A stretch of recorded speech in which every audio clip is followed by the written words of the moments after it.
मला एकदम आठवलं, दाभोळकरांना मी काही वर्षांपूर्वी जेव्हा ते जाण्यापूर्वी त्यांना असं म्हटलं की डॉक्टर, अनेकदा असं वाटतं की आपण एवढं बोलतो पण तरीही बदल होत नाही. सगळीकडे अंधार आहे आणि हा अंधार काही कमी होत नाही असं वाटतं. ते अंधाराचं करायचं काय? तर डॉक्टर मला म्हटले होते, संजय, अडचण अशी आहे की अंधार आपलं मार्केटिंग फार करतो, पण प्रत्यक्षात अंधार काही तेवढा बलशाली नसतो. पण त्याच्या मार्केटिंगमुळे आपण घाबरतो आणि आपल्याला असं वाटतं की बापरे, अंधाराच्या विरोधामध्ये काही करणं आपल्याला शक्यच नाही. आपण शांतपणे फक्त एक पणती लावली की अंधाराची सेना आपोआप गारद होते आणि सैरा वैरा धावू लागते. अलीकडे पण अंधाराचं मार्केटिंग फार जोरात सुरू आहे. लोक सांगतात की अंधाराची एवढी उंची आहे, अंधाराची छाती 56 इंची आहे. पण प्रत्यक्षात मात्र जेव्हा आपण एक पणती लावतो तेव्हा तो अंधार किती घाबरतो, सैरा वैरा धावू लागतो. हे कळावं अशा प्रकारच्या अनेक गोष्टी मी अलीकडच्या काळात बघतोय. आणि मला सगळ्यात आनंद कुठला असेल तर अनिकेत घुले नावाचा आमचा फार छान तरुण मित्र, की जो छात्र भारती नावाच्या संघटनेचा राज्याचा अध्यक्ष आहे, की ज्या संघटनेत मी माझी बाराखडी सुरू केली, शिकलो, त्या संघटनेचा तो राज्याचा अध्यक्ष आहे. आणि अनिकेतला असं वाटलं की तुम्ही हे व्याख्यान दिलं पाहिजे. तरुण मुला मुलींनी प्रामुख्याने या व्याख्यानाचं आयोजन केलेलं आहे आणि मोठ्या संख्येनं तरुण मुलं मला दिसत आहेत त्या कार्यक्रमासाठी. काही बदल असेलच तर तो हा बदल आहे. तर अशा वेळी गांधी नेहरू, काय विषय त्यांनी दिला नेमका, गांधी नेहरू का नको असा विषय त्याने मला दिला. तर म्हणजे आज मला येणं फार अवघड होतं, पण आज आमचा एक कार्यक्रम होता पुण्यामध्ये. पण म्हटलं अनिकेत म्हणतोय, तरुण मुलं प्रामुख्याने असणार आहे, त्यामुळे म्हटलं मी येणारच. त्यामुळे कितीही दगदग झाली, किती त्रास झाला तरी मी येणार. आणि आज गांधी नेहरू का नको किंवा गांधी नेहरूंची एवढी भीती का वाटते? ते मगाशी उल्लेख झाला की गांधींच्या पुतळ्याला अद्यापही गोळ्या घालण्याचा प्रयत्न होतो. याचं कारण असं आहे की त्यांना असं वाटलं होतं की हा म्हातारा मरेल, पण तो काही गेलाच नाही. मला उलट पक्षी असं वाटतं की नथुराम गोडसेला उगाच फासावर दिला. जो गुन्हा त्यांना केलाच नाही त्याला का फासावर दिला? कारण त्यांनी गांधींचा खून केला असं त्याला वाटलं, असं लोकांनाही वाटलं, पण गांधींचा खून काही झालाच नाही. उलट पक्षी काही झालं तरी गांधी मरता मरत नाही, गांधी आडवा येतो. आणि आडव्या येणाऱ्या गांधीचं काय करायचं हा प्रश्न अगदी गांधी हयात असतानापासून ते आतापर्यंत आहे. आणि नेहरूंचं काय करायचं? कारण नेहरू तर म्हणजे काय, नेहरू तर रोज संसदेमध्ये आडवे येतात, सगळीकडे आडवे येतात, बिचारे आहे तर लोकांना कामच करू देत नाही. या नेहरूंचं काय करायचं असा प्रश्न पडणं अगदी स्वाभाविक आहे. पण एक लक्षात घ्या, जे गांधी नेहरू गेले त्या गांधी नेहरूंचा उल्लेख केल्याशिवाय यांचा एक दिवसही जात नाही. आणि ज्या महापुरुषांचं नाव हे प्रत्यक्षात घेतात, असं दाखवतात, त्यांचं नावही त्यांना घेता येत नाही. हे किती वाईट आहे. म्हणजे यासारखी वाईट स्थिती कोणाची असू नये. ते परदेशात गेल्यानंतर सुद्धा त्यांना गांधींचंच नाव घ्यावं लागतं. परदेशात गेल्यानंतर सुद्धा हा भारत गांधींचाच आहे हे सांगावं लागतं, असं लोकही म्हणतात आणि त्यांनाही मान्य करावं लागतं. ही स्थिती त्यांच्यावर जी काही आलेली आहे त्याची मला दया येते आणि कीव येते. आणि मला असं वाटतं की आपल्याकडे हा जो वारसा आहे तो वारसा काय आहे ते नीटपणे समजून घेतलं पाहिजे. त्यांना गांधी नेहरू का नको हे नीटपणे समजून घेतलं पाहिजे. आणि हा वारसा समजून घेताना आपला आरसा असा का आहे हे पण नीटपणे समजून घेतलं पाहिजे. संगमनेरमध्ये मी बऱ्याच दिवसांनी आलोय खरं म्हणजे, कारण खूप संगमनेरमध्ये व्याख्यानं दिलेत मी, खूप सगळे माझे मित्र आहेत. आणि मला नेहमी असं वाटतं की ज्या गावांमध्ये चळवळीचं अगदी माहेर आहे किंवा जिथे काहीतरी घडू शकतं, लोक ऐकतात, विचार करतात, अशी जी मोजकी किंवा महत्वाची गावं आहेत, महत्वाची शहर आहेत, त्यापैकी संगमनेर एक आहे. राष्ट्रसेवा दल, छात्र भारती, परिवर्तनवादी सगळ्या चळवळी यांची लेगसी वारसा असणार असं हे गाव आहे. त्यामुळे या गावामध्ये हे सगळं सांगणं आणखी जास्त महत्वाचं आहे. पण तुम्हाला मी सांगतो, मुळामध्ये आजचं राजकारण आणि एकूण लोकशाहीचं काय करायचं असा प्रश्न अनेकांना पडत असतो. अशा वेळी मला कायम वाटत आलेलं आहे की आपला वारसा एवढा मोठा आहे की तोच वारसा काय आहे तो नीटपणे समजून घेतलं पाहिजे. मध्यंतरी मला कोणीतरी असं म्हटलं की तुम्ही गांधी वगैरे सांगता ते बरोबर आहे, पण एवढं सोपं आहे का गांधी सांगणं आजच्या कालखंडामध्ये? आजच्या कालखंडामध्ये इकडे ट्रम्प आहेत, पुतीन आहेत, जिनपिंग आहेत, आता आपल्याकडे कोण आहे हे सांगण्याची आवश्यकता नाहीये. अशा काळामध्ये गांधींचा विचार किती महत्वाचा आहे, अशा कालखंडामध्ये गांधी पटणं, गांधी लोकांनी स्वीकारणं किती शक्य आहे? मी त्यांना असं म्हटलं की लक्षात घ्या, 2 महायुद्धांच्या दरम्यानच्या कालावधीमध्ये जेव्हा गांधी नावाचा माणूस भारताचं नेतृत्व करत होता तेव्हा त्या कालावधीमध्ये हिटलर होता आणि त्याच कालावधीमध्ये मुसोलिनी पण होता. हिटलर आणि मुसोलिनी आणि गांधी हे तिघही समकालीन, पण तिघांचाही प्रवास साधारणपणे सारखा. म्हणजे 1915 मध्ये मोहनदास करमचंद गांधी नावाचा माणूस आफ्रिका सोडून भारतामध्ये येतो. हिटलर नावाचा माणूस हा जर्मनीमध्ये साधारणपणे 1912च्या सुमारास राजकारणामध्ये येतो. मुसोलिनी इटलीमध्ये 1913च्या सुमारास राजकारणामध्ये येतो. साधारणपणे सारखाच कालखंड आहे. इकडे गंमत बघा, 1924 मध्ये महात्मा गांधी बेळगाव काँग्रेसचे अध्यक्ष होते. तिकडे 1921 मध्ये हिटलर त्यांच्या देशाचा नेता होतो. मुसोलिनी त्यांच्या पक्षाचा नेता होतो. एवढंच नव्हे, तिघही कम्युनिकेटर, लेखक, तिघांची आत्मचरित्राने एकाच कालावधीमध्ये. गांधी के सत्याचे प्रयोग ज्या कालावधीमध्ये आलं त्याच कालावधीमध्ये हिटलरचं माइंड काम्फ आलं. त्याच कालावधीमध्ये मुसोलिनीचं माय ऑटोबायोग्राफी हे आत्मचरित्र आलं. हा सगळा प्रवास एकच होता. तरीही तिकडे हिटलर होता, तिकडे मुसोलिनी होता, इकडे मात्र मोहनदास करमचंद गांधी होता. त्यामुळे हाच कालखंड, जेव्हा जगभरामध्ये हिटलर मुसोलिनी वाढतात, हाच कालखंड महात्मा गांधींच्या पुनरुत्थानासाठी, पुनर्जन्मासाठी सर्वोत्तम असतो. आणि म्हणून मला असं वाटतं, तुम्हाला सांगू का, मी खरोखरच केवळ तुमच्याशी बोलतोय म्हणून नाही, मला निराश अजिबात वाटत नाही. पण लोक विचारतात की तुम्हाला त्रास होत नाही का की या कालखंडात आपण का जन्मवलं. म्हटलं मला फार भारी वाटतं. एवढ्या चॅलेंजिंग कालखंडात मी काम करतो, एवढ्या आव्हानात्मक कालखंडामध्ये मी आहे, एवढ्या आव्हानात्मक काळामध्ये मी बोलतोय, लिहितोय, मांडतोय, संपादक आहे, सगळं छान असतं, गुढीगुढी असतं, तर मग काय मजा आहे. या प्रकारे काहीतरी घडणं हे अत्यंत छान आहे. आणि म्हणून मला असं वाटतं की हा कालखंड, हा गांधींसाठी, हा कालखंड नेहरू समजून घेण्यासाठी, तोच विचार पुढे नेण्यासाठी अत्यंत आवश्यक आहे आणि अत्यंत महत्वाचं आहे. गांधींचं भाग्य आज वाटत नाही. मी मगाशी म्हटल्याप्रमाणे गांधी जेव्हा आफ्रिकेतनं भारतामध्ये आले आणि भारतामध्ये आल्यानंतर अनेकांना तोपर्यंत गांधींचा फारसा अंदाज नव्हता. बरं, गांधींची गंमत अशी आहे, म्हणजे तुम्ही जर गांधींचं व्यक्तिमत्व बघितलं, मागे मी एका भाषणात सांगितलं होतं की लॉर्ड माउंटबॅटन नावाचा माणूस जेव्हा भारतामध्ये आला तर त्याचं काम काय होतं, भारताला स्वातंत्र्य देऊन टाकायचं. कारण तेव्हा इंग्लंडला हे कळालं होतं की भारत नावाच्या देशाचं ओझं आता दुसऱ्या महायुद्धानंतर आपल्याला पेलवत नाही, स्वातंत्र्य देऊन टाका.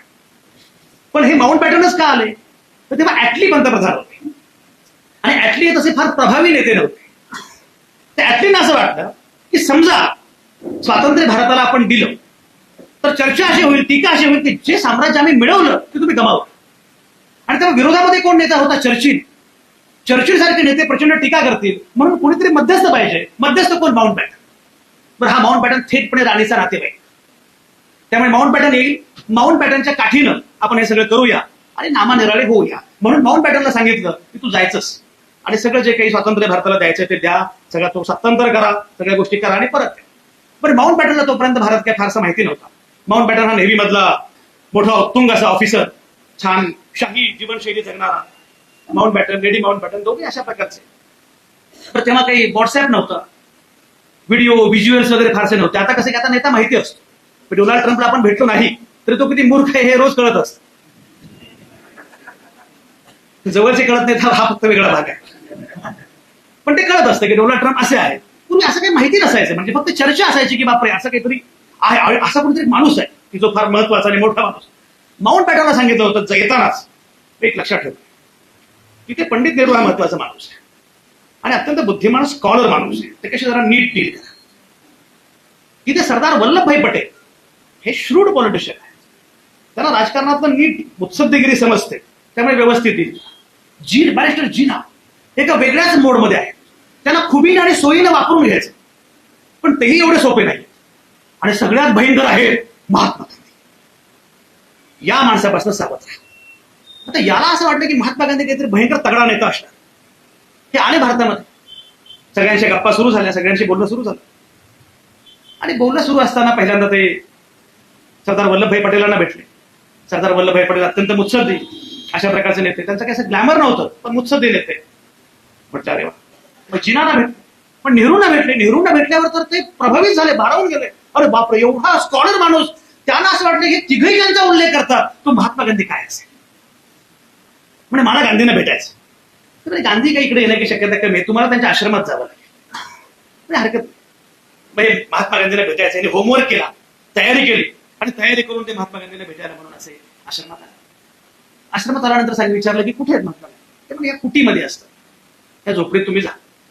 म्हणजे झोपडीत बिचार आपला तो माउंटबॅटन एवढा उंच खाली असं वाकून बिचार ते आले. आणि तिथे एक गृहस्थ झोपलेले आणि त्यांच्या पोटावर कुठेतरी मातीचा लेप लावत होत, मडथेर असं काहीतरी सुरू होतं. त्यांनी विचारलं की ते महात्मा गांधी कुठे असतात. थेरपी करणाऱ्या माणसांना म्हणतो हेच महात्मा गांधी, हे महात्मा गांधी. मग मला जरा बोलायचं आहे. तर महात्मा गांधींनी पाठीवर लिहिलं, माझे आज मौन व्रत आहे. तो म्हटला काही या लोकांनी त्यांना असं लिहिलंय की यांनी करणी वगैरे केली की काय? नेहरूसारखा एवढा मोठा स्कॉलर या माणसाच्या प्रभावाखाली गेला कसं काय असेल? जे माउंटबॅटन तेव्हा असं म्हणाले की या महात्मा गांधींच्या प्रभावाखाली लोक जातात, त्यांनी करणी केली की काय, असं काय यांच्यामध्ये आहे? तेच माउंटबॅटन जेव्हा गांधी गेले तेव्हा तिथे होते, तेव्हा तेच माउंटबॅटन लिहितात की मला गांधींसारखं जगता कधी झालं नाही, पण गांधींसारखं मरता आलं तरी सुद्धा माझं आयुष्य धन्य. आणि बघा योगायोगाने माउंटबॅटन गेले सुद्धा अशाच प्रकारे. इंग्लंड आयर्लंड जो काही असंतोष होता, त्या सगळ्या आक्रमक दहशतवाद्यांनी जो काही हल्ला केला त्यामध्येच माउंटबॅटन गेले. माझा मुद्दा असा की गांधींची ओळख, गांधी पटणं कळणं फार सहजपणे शक्य नव्हतं. महात्मा गांधी, मला एक तुम्हाला मी सांगतो, आता तुम्ही सगळे निवडणुका नुकत्याच झाल्या, महापालिका निवडणुका झाल्या, जिल्हा परिषद निवडणुका झाल्या, म्हणजे अजूनही निवडणुका होत आहेत हेच मला फार छान वाटतं. मला महापालिका निवडणूक झाल्यावर एका अँकरनं विचारलं की तुम्हाला महापालिका निवडणुकीबद्दल काय वाटतं? निवडणूक होते म्हणून बरं वाटतं. 4 वर्ष होत नव्हती, काय केलं आम्ही? झाली. पण निकालाबद्दल काय वाटतं? म्हणजे काही नाही बाबा, अजून तर निवडणुका होत्या, ती फार चांगली गोष्ट आहे. त्यामुळे मुद्दा असा की मी काय सांगत काय होतो? नाही, माउंटबॅटन नाही, की पुढचा मुद्दा होता काहीतरी निवडणुकीच्या मध्ये महापालिका निवडणुकांबद्दल मी गेलो. ही तुमची परीक्षा पण आहे.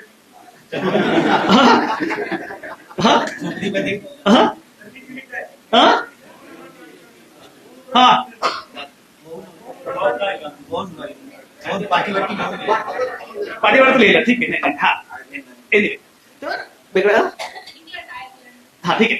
तर त्या संघर्षामध्ये गेले. माझा मुद्दा असा होता की निवडणुकांच्या अनुषंगाने मी वेगळं सांगत होतो.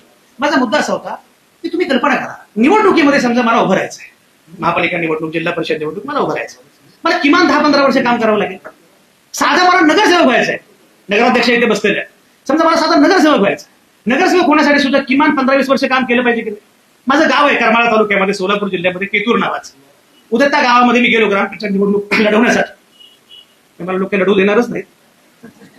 मी जेव्हा जातो गावामध्ये आणि फक्त विचारतो की बाकीचे गप्पा लोक मारतात मागेशी, की ते शरद पवारांचं कसं काय, अमुक कसं काय वगैरे. मी म्हटलं ना, ग्रामपंचायत त्याच्याबद्दल कशाला बोलतो, शक्यतो त्या पडूच नको असं. तर समजा मी उद्या ठरवलं की माझ्या गावात जाऊन मला ग्रामपंचायत निवडणूक लढवायची आहे, तरी पण मला 4-5 वर्ष काम करावं लागेल की, आणि मग कदाचित मी पडेल किंवा निवडून येईल. मला कायम प्रश्न असा पडतो की मोहनदास करमचंद गांधी नावाचा माणूस 1915 मध्ये भारतामध्ये येतो, दक्षिण आफ्रिका सोडून, आणि 1918 मध्ये 3 वर्षात देशाचा सर्वोच्च नेता झालेला असतो. 3 वर्षांमध्ये असं कसं होऊ शकतं? पण तोही तेव्हाचा देश, भारत, पाकिस्तान, बांगलादेश, असा भयंकर मोठा देश, पण कम्युनिकेशनची कुठली माध्यमं नाहीत, कुठली साधनं नाहीत. 1915 मध्ये आलेले महात्मा गांधी 1918 मध्ये एवढे महत्वाचे होतात की 1918-1919 बॅरिस्टर जीनांचे ते प्रमुख विरोधक होतात. आणि टिळकांना आता गांधी युग सुरू झालंय की चाहूल लागते. 1920 मधल्या नागपूरच्या अधिवेशनामध्ये फक्त जीना त्यांचा उल्लेख मिस्टर गांधी करतात, तेव्हा लोक उखडतात, मिस्टर गांधी काय म्हणतात. 4 वर्षांमध्ये. आणि 1924 मध्ये मोहनदास करमचंद गांधी बेळगाव काँग्रेसचे अध्यक्ष होतात, जे अध्यक्षपद लोकमान्यांना आयुष्यात कधी मिळालं नाही. त्यांना मिळायला पाहिजे होतं या मताचा मी आहे, पण नाही मिळालं. त्यांनी 1905-06च्या अधिवेशनामध्ये प्रयत्न केले, 1916च्या अधिवेशनामध्ये प्रयत्न केले, सुरतचं अधिवेशन झालं, त्यात यांनी पुण्यावरून पैलवान नेले होते. नशीब पुढचं अधिवेशन गुवाहाटीला झालं नाही. एवढं सगळं करूनही लोकमान्यांना ते पद मिळालं नाही. पण महात्मा गांधी मात्र काँग्रेसचे, बेळगाव काँग्रेसचे अध्यक्ष झाले. असं काय आहे या माणसामध्ये? पण वरवर पाहता, मी तुम्हाला म्हटल्याप्रमाणे वरवर पाहता पंडित नेहरू सारखं ग्लॅमर असं नाही, बाबासाहेबांसारखे स्कॉलर किंवा काय असं व्यक्तिमत्व नाही. मोहनदास करमचंद गांधींमध्ये असं काय होतं की ज्यामुळे लोक प्रचंड वेडे होत होते? गांधीने असं विचार, गांधीने विचार, तेव्हा बीबीसी नावाचं वृत्त हे होतं, त्या बीबीसीने विचारलं त्यांना की तुम्ही काय, तुमच्यामध्ये असं वेगळं काय आहे की तुम्ही या प्रकारे लोक तुमच्याकडे आकृष्ट होतात आणि अवघा देश तुमचा ऐकतो, तुम्ही म्हणाल तर लोक ऐकतात. तर गांधी असं म्हटलं होते. याचं कारण असं मी लोकांना काही सांगत नाही. लोकांकडे फार छान सामूहिक शहाणपण असतं. मी त्या सामूहिक शहाणपणालाच आवाहन करतो आणि लोक तेच करतात जे त्यांना करायचंय, फक्त त्यांना काय करायचंय याची जाणीव मी करून देतो. प्रसंग नेहमी सांगत असतो, मला त्या प्रसंगाचा माझ्यावर खूप परिणाम झालेला आहे. कृष्णा काठ नावाचं यशवंतराव चव्हाणांचं आत्मचरित्र आहे, आणि त्या आत्मचरित्रामध्ये फार चांगला आणि अतिशय महत्वाचा प्रसंग आहे. तो प्रसंग असा आहे की यशवंतराव चव्हाण हे शाळेमध्ये विद्यार्थी असतात आणि स्वातंत्र्याच्या आंदोलनामध्ये यशवंतराव चव्हाण सहभागी होतात, शाळेमध्ये असतात आणि तिरंगा वगैरे फडकवतात एका सरकारी कार्यालयात. तिरंगा फडकवल्यानंतर यशवंतरावांना लहान असतात, यशवंतरावांना अटक होते. ही बातमी आईला कळते, यशवंतरावांच्या आईला कळते आणि आई रडायला लागते की अरे बापरे, माझा यशवंत अटक झाली. पण तिला 2 कन्सर्न असतात प्रामुख्यानं. पहिला कन्सर्न म्हणजे हुशार आहे यशवंतराव, त्याचं शिक्षण आता संपलं. आणि दुसरा कन्सर्न म्हणजे इंग्रज सरकारच्या विरोधामध्ये यानं आंदोलन केलं आणि थोरला मुलगा जो आहे त्याची नोकरी इंग्रज सरकारकडेच होती, तर त्याची नोकरी जाणार.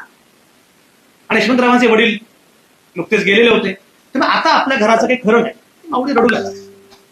तेव्हा कोणीतरी येताना म्हणतं की मावशी काळजी करू नका, तुम्ही एक काम करा, तुम्ही जरा जा आणि फक्त तो जो अधिकारी आहे, सरकारी अधिकारी आहे, त्या सरकारी अधिकाऱ्याला माफी मागा आणि त्याला म्हणा की माझ्या पोराचं चुकलं, तू तुम्हाला त्याला सोडून दिले यशवंतरावला, काय होणार. म्हणजे बघ यशवंतरावांची आई येते, पण तिला आल्याला असं वाटतं की यशवंतरावांना पहिल्यांदा भेटलं पाहिजे त्या अधिकाऱ्याकडे जाण्यापूर्वी. माझा यशवंत तुरुंगामध्ये असेल, त्याने काही खाल्लं की नाही, जेवला की नाही, जरा बघूया. ती येते आणि यशवंत म्हणते, यशवंता कशाला नाही ते उद्योग करतोस रे बाबा, आईच्या जीवाला घोर कारण नसताना जरा शांत राहायचं, असं काही करायचं नाही. यशवंतराव म्हटलं, अगं आई मी काहीच केलं नाही, गांधींनी सांगितलं म्हणून केलं. ती निरक्षर बाई तत्काळ असं म्हणते, गांधींनी सांगितलं मग देवाचं काम केलं की मग काय चुकलं तुझं. जी म्हातारी त्या सरकारी अधिकाऱ्याकडे माफी मागायला जाणार होती, ती पदर खोचून उभी राहते आणि म्हणते माझ्या पोराने काही चूक केली नाही, मी अजिबात माफी मागणार नाही, त्याला तुरुंगात घातलं, मला पण तुरुंगात घाला, कारण त्याने गांधींचं काम केलं, त्याला देवाचं काम. माझ्या लक्षात असं आलं की गांधींना ही स्पेस नीटपणे कळालेली होती, गांधींना परंपरेची स्पेस कळालेली होती. आपल्या अनेक परिवर्तनवादी विचार प्रवाहांना परंपरेची स्पेस समजली नाही. गांधींना परंपरेची स्पेस समजल्यामुळे परंपरेची स्पेस वापरायची आणि परंपरेची स्पेस वापरून आधुनिकतेचं राजकारण, धर्मकारण कसं करायचं याचं भान गांधीला. ती मजा बघा, गांधी काय सांगायचे, मी सनातन हिंदू आहे. तरीही त्यांचा खून त्याच लोकांनी केला जे स्वतःला हिंदुत्ववादी मानतात, कारण त्यांचा खून करणाऱ्यांना माहिती होतं की हे हिंदुत्व काही आपलं हिंदुत्व नाही. स्वतःला सनातन हिंदू म्हणताना सुद्धा हिंदुत्वाची त्यांची व्याख्या जी गांधींची होती ती अत्यंत वेगळी होती. तुम्हाला कल्पना आहे, मुळामध्ये टिळक गेल्यानंतर जेव्हा गांधी युग सुरू झालं तेव्हा मजा बघा, 1924 मध्ये महात्मा गांधी बेळगाव काँग्रेसचे अध्यक्ष होतात आणि 1925 मध्ये राष्ट्रीय स्वयंसेवक संघ स्थापन होता. हा योगायोग नाहीये, कारण तोपर्यंत वेगळ्या संघाची गरजच नव्हती, काँग्रेस होतीच. टिळकांची काँग्रेस ही आपलीच काँग्रेस आहे असा समज अनेकांचा होता. त्याच लोकांना लक्षात आलं की गांधींनंतर मात्र ही काँग्रेस आपली काँग्रेस नाहीये, ही काहीतरी वेगळी काँग्रेस आहे. टिळकांना ही सगळी मंडळी पुण्यातली टिळक महाराज म्हणायचे, म्हणजे पेशवाई गेली असेल पण आता आपलंच राज्य आलेलं आहे या प्रकारची खात्री होती. म्हणजे बघा, म्हणजे 1920 मध्ये नागपूरला जेव्हा काँग्रेसचं अधिवेशन झालं तेव्हा टिळकांना काँग्रेसचं अध्यक्ष करायचं हे त्यांच्या सगळ्या लॉबीनं ठरवलेलं होतं, टिळक अध्यक्ष होते. आणि तेव्हा त्या सगळ्या त्याचे सूत्रधार प्रामुख्याने कोण होते, मुंजे आणि हेडगेवार, तर ते तेव्हा काँग्रेसमध्ये होते. पण टिळक गेले आणि त्यांचा काही ते इच्छा पूर्ण होऊ शकली नाही. टिळकांबद्दल बाकी अर्थानं अनेक गोष्टी बोलता येतील, पण सगळ्यात महत्वाचं म्हणजे टिळक युगातली काँग्रेस ही आपली काँग्रेस आहे आणि त्यानंतरची गांधींची काँग्रेस मात्र वेगळी आहे याचं भान यापैकी अनेकांना होतं. माझा मुद्दा असा आहे की गांधींचं भय तेव्हाच या लोकांना माहिती होतं की गांधींचं हिंदुत्व वेगळं आहे, गांधी परंपरेची स्पेस वापरतात पण ते वेगळं आहे आणि म्हणून गांधींचं भय होतं. गांधी का नको त्याचं सगळ्यात महत्वाचं कारण हे आहे. आणि दुसरी वाईट गोष्ट अशी आहे, तरीही गांधींना जाहीरपणे विरोध करता येत नाही, गांधींना प्रातस्मरणीय म्हणावं लागतं. अधिकृतपणे गांधी प्रातस्मरणीय आणि कुसबुस कॅम्पेन मध्ये मात्र मजबुरी का नाम महात्मा गांधी. पण थेटपणे जाहीरपणे गांधींबद्दल ही भूमिका घेता येत नाही, कारण शेवटी हा देश गांधींचाच आहे हे सांगावं लागतं. मध्यंतरी एकदा सांगितलं होतं की माझं एक भाषण होतं परदेशामध्ये, बाहेरच्या विद्यापीठामध्ये. मी गेलो आणि माझा परिचय करून देताना ज्याप्रमाणे अनिकेतनं माझा परिचय करून दिला, माझा परिचय करून देताना त्यांना बाकी काही माहिती नव्हतं, कारण माझी बरीच पुस्तकं आहे ती सगळी मराठीत, तर त्यांना काही कळत नव्हतं. पण त्यांनी माझा परिचय करून त्यांना सांगितलं हे संजय आवटे, हे भारतामधून आलेले आहेत आणि अशा भारतामधून आलेले आहेत ज्या भारतानं महात्मा गांधींना जन्म दिला. मला फार भारी वाटलं. मी परतलो आणि परतताना विमानात मी विचार करत होतो, हे खरंच आहे की मी त्या भारतातून आलो ज्या भारतानं महात्मा गांधींना जन्म दिला, पण मी त्याही भारतामधून आलेलो आहे ज्या भारतानं महात्मा गांधींचा खून केला. हा कुठला भारत आहे? गांधींना जन्म देणारा पण भारत आहे आणि गांधींचा खून करणारा पण भारत आहे. आपण कुठल्या भारताचे आहोत हा सवाल आज अत्यंत महत्वाचा झालेला असताना गांधींबद्दल पुन्हा या प्रकारे गांधी समजून घेणं अत्यंत महत्वाचं आहे. माझ्या बघा, गांधींच्या परंपरेच्या अधिष्ठानावर नेहरू उभे होते. नेहरू अत्यंत आधुनिक. गांधी आणि आंबेडकर यांच्यामध्ये मतभेद होते का? तर खूप मतभेद होते, तीव्र मतभेद होते. पण त्याच्याहून अधिक तीव्र मतभेद खरं म्हणजे गांधी आणि नेहरू यांच्यामध्ये होते. पण तरी सुद्धा गांधींना माहिती होतं की शेवटी नेहरू हाच या देशाचं नेतृत्व करण्यासाठी अत्यंत पात्र नेता आहे. खरं म्हणजे गांधी आणि नेहरू यांच्यामध्ये वरवर पाहता साधर्म्याचे काही मुद्दे दिसतात का? हो, वरवर पाहता. गांधींचे कपडे, नेहरू. गांधी अत्यंत देशी पद्धतीचे आणि नेहरू म्हणजे ती मजा सांगतो, लॉर्ड माउंटबॅटन जेव्हा चालले भारत सोडून, तर त्यांचा निरोप समारंभ, सेंड ऑफ कार्यक्रम आयोजित केला होता. त्या सेंड ऑफ कार्यक्रमामध्ये माउंटबॅटनचं भाषण झालं आणि माउंटबॅटन असं म्हणाले, so gentleman, I am the last Englishman to rule India. I am the last Englishman to rule India. Nehru खाली बसले होते. नेहरू हसत हसत गमतीने म्हणाले, no, I am the last Englishman to rule India. एका अर्थाने इंग्रजी वातावरणामध्ये, इंग्रजी वर्तुळामध्ये युरोपियन, अमेरिकन अशा प्रकारच्या साहित्याने घडवलेले नेहरू पूर्णपणे सगळे बदल. गांधींची शैली वेगळी, नेहरूंची शैली वेगळी, पण तरीही गांधींना माहिती होतं की हा सगळा वारसा नेहरूच पुढे नेऊ शकतात. याचं सगळ्यात महत्वाचं कारण काय असेल? आपल्याकडे अलीकडे फार लोकांना त्रास होतो की पण ते सरदार वल्लभभाई पटेलच पहिले पंतप्रधान व्हायला पाहिजे होते. तुला कोणी विचारलंय? प्रश्न काँग्रेसचा होता, त्यांना ठरवायचं होतं.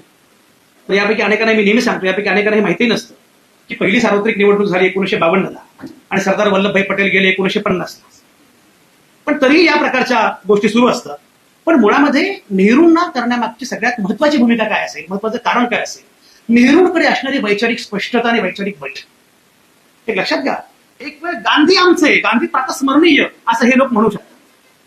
डॉक्टर बाबासाहेब आंबेडकरांचं अपहरण करण्याचा प्रयत्न करू शकतात की जय बाबासाहेब आंबेडकर जेव्हा राज्यघटनेची निर्मिती करत होते तेव्हा या जातीच्या माणसाला राज्यघटनेची निर्मिती करण्याचा अधिकार आहे का, असा प्रश्न जे लोक अग्रलेखांमधून विचारत होते ते लोक आज बाबासाहेब आमचे. रामचंद्र गुहांचा खूप महत्वाचा निबंध आहे, हुज आंबेडकर बीच आंबेडकर. पण ते अपहरण करण्याचा प्रयत्न पण जे लोक करतात ते आंबेडकर पण आमचे म्हणू शकतात. ज्या बाबासाहेबांनी एका अर्थानं हिंदू धर्मामधून एवढा मोठा समूह वेगळा केला तरीही ते बाबासाहेब आमचे. पण सनातन हिंदू म्हणणारे गांधी मात्र आमचे वाटत नाही. आणि त्याहीपेक्षा नेहरू तर अजिबातच आपले, नेहरूंबद्दल तर शक्यच नाही. याचं कारण नेहरूंची वैचारिक स्पष्टता. डिस्कवरी ऑफ इंडिया नावाचं नेहरूंचं अतिशय गाजलेलं पुस्तक आहे. 1942 ते 45 याच कालावधीमध्ये तुमच्याच अहमदनगरच्या तुरुंगामध्ये ते पुस्तक, भुईकोट किल्ल्यावर त्याने ते पुस्तक लिहिलं. आणि ती गंमत आहे, म्हणजे ही माणसं काय थोर होती बघा. म्हणजे नेहरूंना परिस्थिती लोक विचारायचे काही नवीन पुस्तक आहे, तर नेहरू म्हणायचे खूप दिवस तुरुंगात नाही गेलो त्यामुळे एकांत नाही मिळाला. आणि हे पण मुद्दाम सांगितलं पाहिजे की नेहरू 10 वर्ष तुरुंगात होते. त्या 4 वर्षांच्या कालावधीमध्ये डिस्कवरी ऑफ इंडिया हे पुस्तक वाचणं किती लोकांना शक्य मला माहिती नाही, सहज हातात घेऊन चाळा. तुमच्या लक्षात येईल की तुरुंगामध्ये संदर्भाची चिठ्ठी सुद्धा हातामध्ये नसताना भारताचा एवढा मोठा पैस मांडणं ही किती कठीण आणि क्लिष्ट अशी गोष्ट आहे. त्या माणसाला सहजगत्या ते केलं. आणि पुन्हा ते लिहिल्यानंतर वाचणारे कोण होते? पहिली कॉपी वाचली कोणी? मौलाना आझाद. ही भारताची सगळी गंमत आहे. पण नेहरूंचं वैशिष्ट्य, नेहरू त्या डिस्कवरी ऑफ इंडिया जे पुस्तक आहे त्यामध्ये सुरुवातीच्याच पहिल्या पानांमध्ये असं म्हणतात की खरं म्हणजे मला हिटलरला बोलावलं होतं की माझा देश बघायला या. मुसोलिनी पण मला म्हणाला की माझा देश बघायला या. आणि दोघांचंही म्हणणं असं होतं की बघा ना देश आमचा, तुम्ही की आम्ही घेऊन आमचं कौतुक करा असं मी थोडंच म्हणतोय. फक्त या बघा, जर्मनी बघा, इटली बघा, आमचं काय मॉडेल आहे ते बघा आणि मग त्याच्याबद्दल बोला. नेहरू पुढे असं म्हणतात की मी कदाचित गेलोही असतो, मी काय बोललो ते लोक विसरले असते किंवा लोकांना कळालं नसतं, पण हिटलर मुसोलिनी सोबतचे माझे फोटो मात्र लोकांपर्यंत पोहोचले असते. आणि काही झालं, कारण एक लक्षात असाच प्रयत्न त्यांनी टागोरांबद्दल केला होता. टागोरांना बोलावलं आणि नंतर टागोर ज्या प्रकारे वापरले गेले, नेहरूंना हे अत्यंत नीटपणे भाव.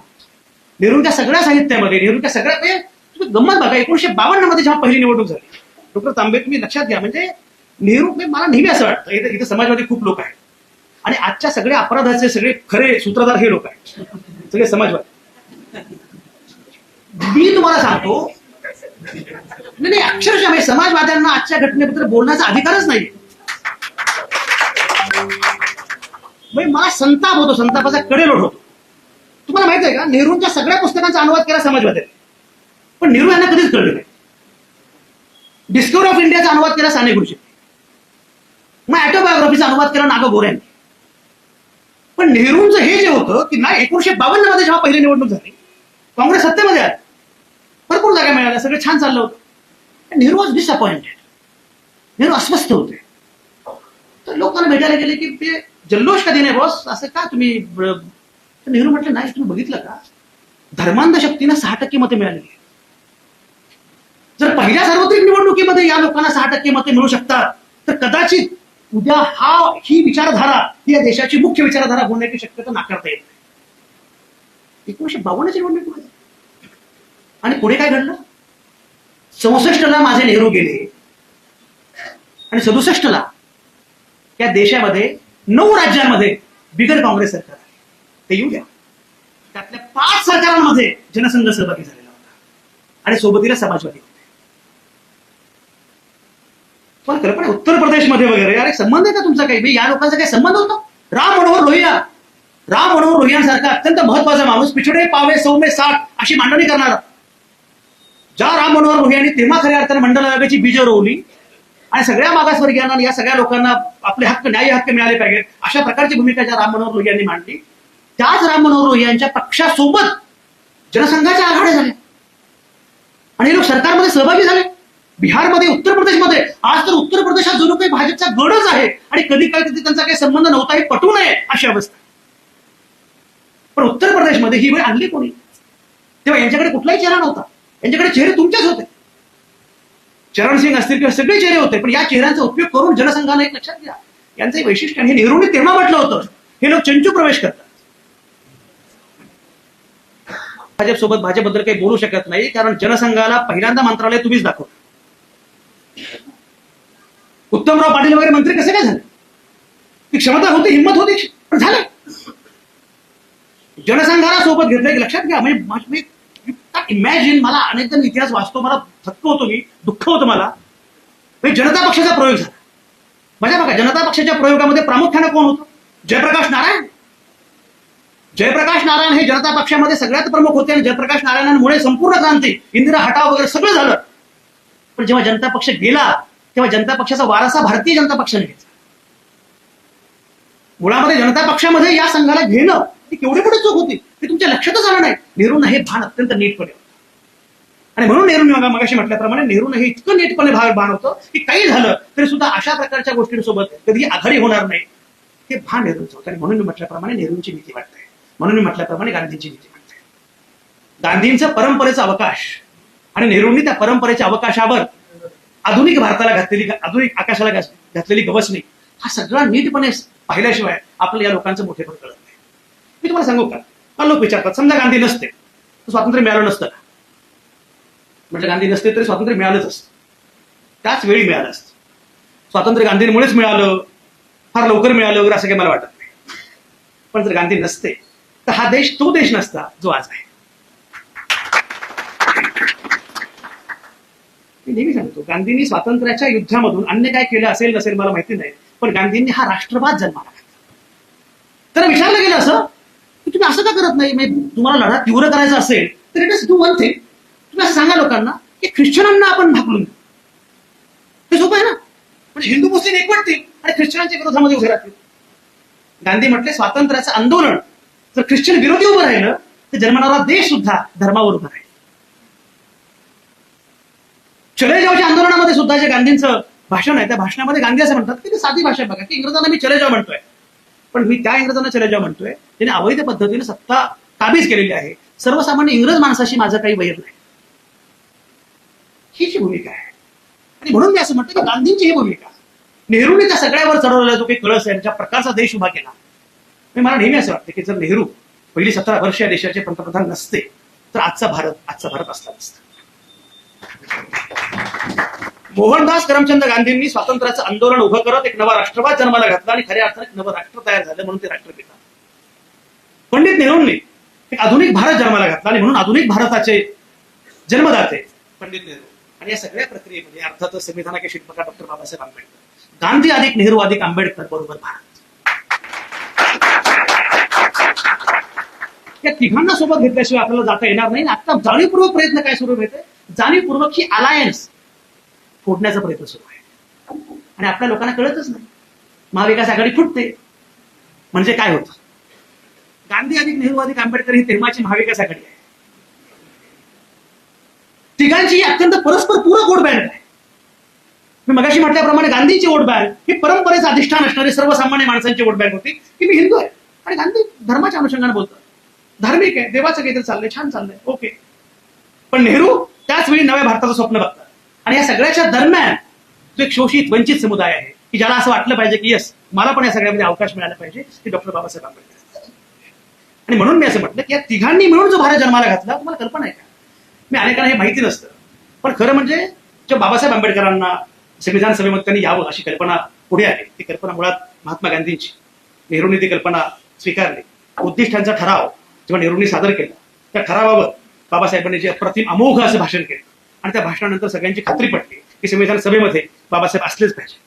बाबासाहेबांचं भाषण आणि तेव्हा नेहरू असं एका ठिकाणी लिहितात की मला असं वाटतं की कदाचित संसदेमध्ये माझ्यासोबत बाकी कुणी असेल नसेल, पण डॉक्टर आंबेडकर माझ्यासोबत आहे, तर माझी मूल्य त्यांना समजलेली आहेत. या तिघांनी एकत्रितपणे ज्या भारताची उभारणी करण्याचा प्रयत्न केला. मी नेहमी सांगत असतो की गांधी विरुद्ध आंबेडकर होते का, होतेच, त्याच्यामध्ये काही शंकाच नाही. पण आपल्याकडे अडचणच मुळात हे ना की गांधीवाद्यांना आंबेडकर कळत नाही आणि आंबेडकरवाद्यांना गांधी म्हटलं की तिळपापड होतो. किती शोभला असता भीम नोटेवर टाय आणि पोटावर. मी म्हटलं अरे भीम नोटेवर शोभलाच असता, याच्यामध्ये काही शंका नाही, पण आज जो नोटेवर आहे तो शोभनीय नाही, एवढं तुम्हाला कळायला पाहिजे. पण जाणीवपूर्वक गांधी विरुद्ध आंबेडकर अशा विरोधातल्या लढाया ते उभ्या करतात, आपल्याला खरं वाटतं. या तिघांनी मिळून एक नक्कीच गोष्ट आहे की तिघांच्या गोष्टींमध्ये, तिघांच्या अनेक मुद्द्यांमध्ये मतभेद होते, पण तिघेही भारताच्या मूल्यात्मक गोष्टींविषयी मात्र त्यांचं एकमत होतं. भारत कुठल्या पायावर उभा राहिला पाहिजे याविषयी एकमत होतं. आणि म्हणून हिंदू कोड बिलाच्या मुद्द्यावर जो बाबासाहेबांनी राजीनामा दिला केंद्रीय मंत्रिपदाचा, तर बाबासाहेबांनी पत्र लिहिलं नेहरू की मी का राजीनामा देतोय, तर नेहरूंनी पण उत्तर दिलं. नेहरूंनी सांगितलं, एक लक्षात घ्या, 1952 ला पहिली सार्वत्रिक निवडणूक होते आहे, 1950-51 साल आहे. आता कदाचित हा प्रस्ताव राष्ट्रपतींकडे गेला आणि तो फेटाळला गेला, तर राष्ट्रपती कोण आहेत हे नेहरूंना माहिती होतं, त्यांची वैचारिक भूमिका काय आहे हेही नेहरूंना माहिती होतं. ते परत आलं तर कदाचित सार्वत्रिक निवडणुकीच्या तोंडावर याच मुद्द्यावर निवडणूक लढवली जात राहील आणि विरोधक आपल्याला घेरते. आणि मग हिंदू कोड बिलाच्या मुद्द्यावर आंबेडकरांनी राजीनामा दिला हे खरं आहे, पण त्यानंतर नेहरूंनी हिंदू कोड बिल टप्प्याटप्प्याने मंजूर करून घेतलं. आणि म्हणून मी असं म्हटलं की ह्या सगळ्यामधला जो दुवा आहे, या तिघांना मिळून ज्या प्रकारचा देश उभा करायचा होता, तुम्ही कल्पना करा. आजही मी हे नेहमी सांगत असतो, काही गोष्टी मुद्दाम पुन्हा सांगतो, आजही परदेशातल्या अनेकांना हा प्रश्न पडतो, आश्चर्य वाटतं की हा एवढा मोठा देश, एवढे धर्म, एवढे पंथ, एवढ्या जाती, एवढ्या भाषा, तरी हा देश झेपवतोय कसा. मी नेहमी सांगत असतो की कुछ बात है हस्ती मिटती नाही हमारे, आणि ही बात मन की बात नाही है, ही बात गांधी की बात है, नेहरू की बात है, बाबा साहब आंबेडकर की बात है, संविधान की. तुम्ही कल्पना करा, म्हणजे विन्स्टन चर्चिल नावाचा माणूस की जो इंग्लंडचा पंतप्रधान होता, जो नोबेल लॉरेट लेखक, चर्चिल असं म्हणतात 1940 मध्ये, तांबे साहेब 1940 मध्ये चर्चिलचं भाषण आहे. चर्चिल असं म्हणतात की भारत हा देशच नाहीये, भारत ही भौगोलिक अभिव्यक्ती आहे, जिओग्राफिकल एक्सप्रेशन. ज्याप्रमाणे अक्षवृत्त असतं, विषयवृत्त असतं, रेखावृत्त असतं, असतं पण दिसत नाही, फक्त परीक्षेमध्ये येऊन त्रास देत, तसं भारत नावाचं प्रकरण आहे. भारत ही भौगोलिक अभिव्यक्ती आहे, हा देश नाही, एवढं भयंकर वैविध्य असणारा हा देश म्हणून उभाच राहू शकत नाही, अशी मांडणी चर्चिल करत होते. पण तोच देश दिमाखात झेपावला आणि उलट चर्चेचा देश मात्र दुभरला. हे सामर्थ्य काय आहे, ताकद काय, की या राष्ट्र उभारणीमधलं ताकद आहे, सामर्थ्य आहे, हे लक्षात घेतलं पाहिजे. या सगळ्या कुठल्याही धर्माच्या पायावर देश उभा राहणार नाही, कारण जेव्हा संविधान सभेमध्ये चर्चा सुरू होती, एक महत्वाचा मुद्दा पुढे आलेला होता, तो असा की आता त्यांचं झालं ना पाकिस्तान, आता आपला हिंदुस्थान. पण तेव्हा सगळ्यांनी एकत्रितपणे हे फेटाळलं, नाकारलं की नाही, ते साधी गोष्ट आहे. जेव्हा संविधान झालं, तयार झालं, तर संविधान अर्पण कोणाला करायचं असा मुद्दा पुढे आला. थोरात साहेब तुम्ही अध्यक्ष आहात, आणि अध्यक्ष आपला असला की सरकार आपलं असतं. पण तुम्हाला मी एक सांगतो, जेव्हा संविधान लिहून पूर्ण झालं तेव्हा ते संविधान अर्पण कोणाला करायचं असा मुद्दा पुढे आला. कोणाला अर्पण करायचं? काही लोक म्हटले गांधींना अर्पण करूया, काही लोक म्हटले देवाला अर्पण करूया, आणि कल्पना पुढे आली. सगळ्यांनी कल्पना फेटाळली की गांधींच्याच काय, कोणाच्याही चरणी आम्ही आमची राज्यघटना अर्पण करणार नाही. म्हणून भारताची राज्यघटना ही जगातली एकमेव राज्यघटना आहे जी असं म्हणते, आम्ही भारताचे लोक, आम्हीच आमच्या प्रती ही राज्यघटना अर्पण करतो. हे जे भारताचं वैशिष्ट्य आहे की हा देश सर्वसामान्य माणसांचा असला पाहिजे. हा देश, या देशाचा केंद्रबिंदू सर्वसामान्य माणूस असला पाहिजे. मी कायम सांगत आलो आहे, हा देश कुठल्या मोदींचा नाही, हा देश कुठल्या राहुल गांधींचा पण नाही, हा देश कुठल्या उद्धव ठाकरेंचा नाही, देवेंद्र फडणवीसांचा नाही, हा देश कुठल्या शरद पवारांचा नाही, हा देश कुठल्या एकनाथ शिंदेचा नाही, हा देश तुमचा आणि माझा आहे, हा देश सर्वसामान्य. डॉक्टर आयेशा सिद्दीका नावाच्या प्रख्यात विचारवंत, त्यांचे military in corporate in Pakistan नावाचं खूप गाजलेलं पुस्तक आहे. 2006 मध्ये ते पुस्तक आलं आणि तेव्हा मी लोकसत्तामध्ये सहसंपादक होतो. प्रकाश बाळ नावाचे प्रख्यात पत्रकार आहेत आणि प्रकाश बाळाने कुमार केतकरांना असं म्हटलं की कुमार, हे पुस्तक संजयनं भाषांतरित करावं अशी माझी इच्छा आहे. तोपर्यंत मी पुस्तक लिहिलेलंच नव्हतं. 2008 मधली 7 मधली गोष्ट आहे. ते पुस्तक माझ्याकडे आलं. ते पुस्तक असं होतं की पाकिस्तानमध्ये लष्करानं लोकशाहीचं अपहरण कसं केलेलं आहे अशी मांडणी करणारं ते पुस्तक. त्या पुस्तकाचं भाषांतर मी सुरू केलं आणि आयेशा सिद्दीकांशी मी बोललो. 2008ची गोष्ट आहे, तेव्हा काही व्हॉट्सअप वगैरे नव्हतं. व्हॉट्सअप नव्हतं असं पण काळ होता, म्हणजे आता पटतच नाही म्हणजे. तर त्यांना मी मेल केला आणि मेलवर मी त्यांना म्हटलं की मला काही शंका आहे. त्यांनी मला उत्तर पाठवलं आणि त्याच्यामध्ये त्यांनी सांगितलं की संजय, हा स्कॉलरली एसे आहे, हा थेसिस आहे. त्या थेसिसचा अनुवाद करताना स्वल्पविराम सुद्धा माणसं घालायचा नाही, आहे तसं लिहायचं. त्या थेसिसमध्ये ते असं म्हणतात की भारत आणि पाकिस्तान यांचा जन्म एकाच दिवशी झाला, तरीही भारताचा भारत झाला आणि पाकिस्तानचा पाकिस्तान झाला. कारण काय? त्या पुढे असं म्हणतात, त्याचं कारण असं की भारताच्या पूर्ण चर्चा विश्वाचा केंद्रबिंदू एकच होता, आम्ही भारताचे, आणि पाकिस्तानच्या चर्चा विश्वाचा केंद्रबिंदू मात्र होता भारत. आणि भारतापासून भीती आहे, मग वाचलं पाहिजे. मग तारणहार कोण? आर्मी, लष्कर महत्वाचं.